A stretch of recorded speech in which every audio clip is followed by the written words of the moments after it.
Hey, Nora. Hello, Dad. What are we talking about this week? We are going to talk about Ukraine.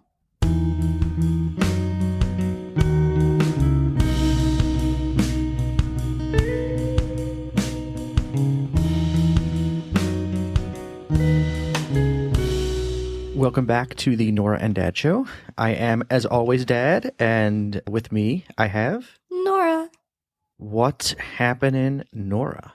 Nothing much. All right. Same old, same Great old. show. We'll see everyone next week. I mean, at least in my life, same old, same old. Yeah. Let's close out the mock trial trilogy 2 weeks ago. People, if you have not listened yet, you can go back and listen to Nora explain all about her mock trial experience. Last week, we talked a little bit about her experience in the second round of the competition.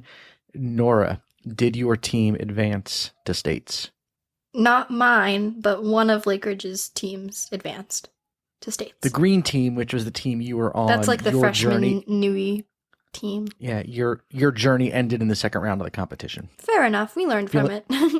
Feeling okay about it? Yeah. I mean, I'm upset about it.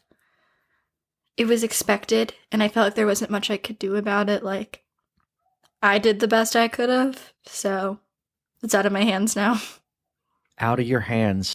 So now on to more serious things. How are you feeling about what's going on over in Ukraine? Well, I don't think it's good. I mean, I think that's the collective Obviously. decision. Not like, some people have other opinions, but I think the majority opinion is that it's not good and should not be happening. Are you concerned? Are you nervous? Are you... Right now, I'm just concerned for the safety of, Ukrainian citizens.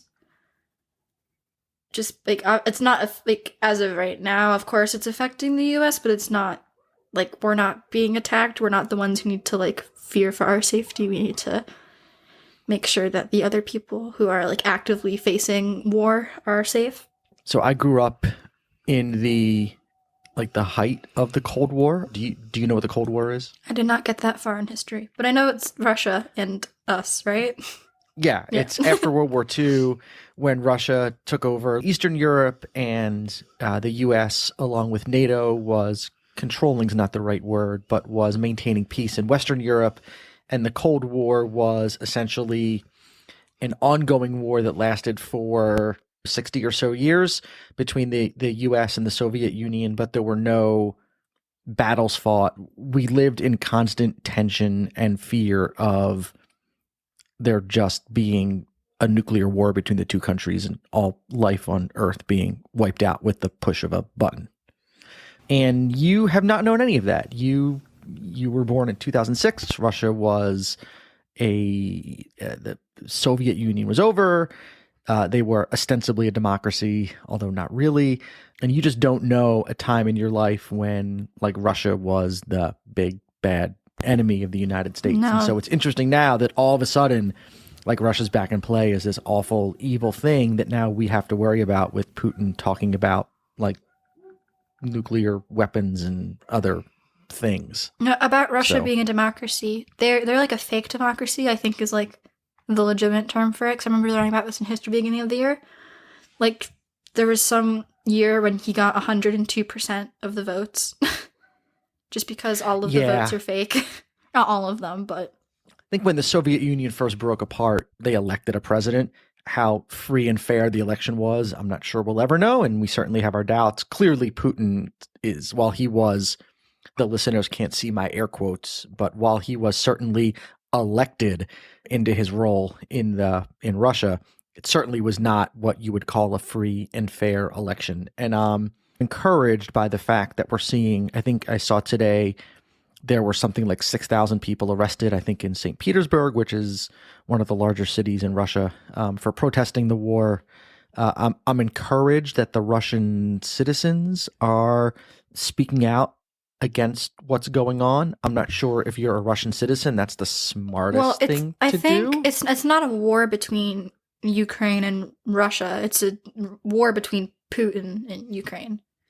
At least from what I've been seeing on social media, and it's not the most reliable source, but most Russians do not agree with what's going on. or at least the ones who are speaking out about it do not agree. I think that's fair. I think there's maybe some hope that as we continue to squeeze the finances of Russia, the country, and the Russian people suffer as a result, and it's unfortunate collateral damage for them, but it is what we need to do to try to bring this to as quick of a resolution as possible with as little bloodshed as possible. I know you're very concerned. You said you were concerned about us getting involved. You told me off air that you were concerned about us getting involved militarily because you're worried about World War III starting. My opinion. I have differing. Well, I don't know. I agree with both sides of that argument. Explain. Okay. Well, for pro having U.S. military, if like we go in, there's like because we are like one of the strongest, if not the strongest military, like we will be able to go in and help and provide support in that way. But then also the con is that if we do go in, and then I'm sure like Russia's allies will join, and then more and more countries will get involved, which will lead to World War III. But I think that if we also don't stop, then he's going to continue, what's the word? Like conquering other countries, and won't stop until we put a stop to it. See, and I am of the opinion that World War III has already started, and we just don't realize it yet. We don't have the benefit of knowing how these things are going to play out over time until we get to look back through the lens of history and see. And I think you're right that if we don't, I don't think he's going to stop with Ukraine. I think he's going to go on to other countries that used to be part of the Soviet Union. He's going to look at Lithuania and Latvia and Estonia and Romania and Hungary and Poland and other countries. And as of right now, not all of those countries, but a lot of those countries are housing people from Ukraine. And that situation will also get worse if he continues to do that.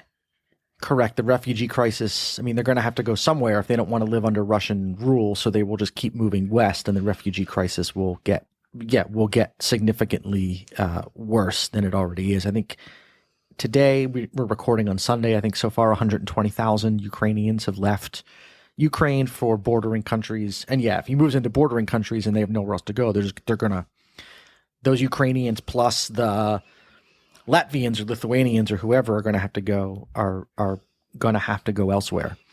The other thing you told me. Go ahead. I'm sorry. I was reading this article earlier this morning about this family from Afghanistan that just moved to Ukraine to escape the situation that was going on there, and then they're currently trying to escape again from Ukraine. Oh, they picked the wrong country. Jeez. I felt very bad for them. Yeah, they should have chosen a better country. And maybe they didn't have that a was choice. The only option, yeah. Yeah. I mean, we're so fortunate here that we haven't known war on our soil since, or at least war from a foreign invader on our soil since the War of 1812. So we're very, very fortunate.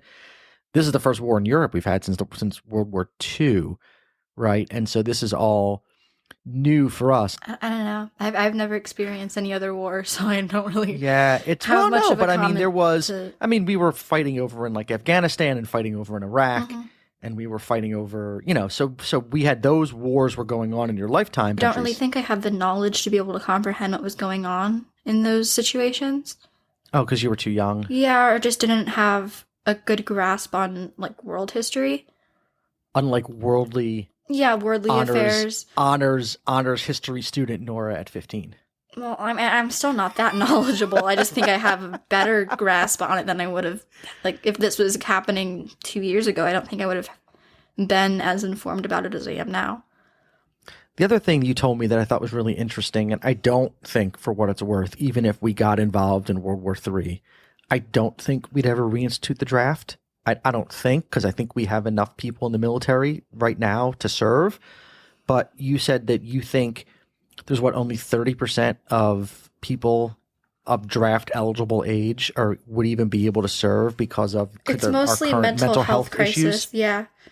That is, insane is not the right word under the circumstances, but you know what I mean? I mean, it's awful to think that that many people, I mean, you're still a little too young for the draft, but people kind of of your generation, that so many are impacted by mental health issues I that think they would not be eligible to be drafted. part of that was also probably COVID.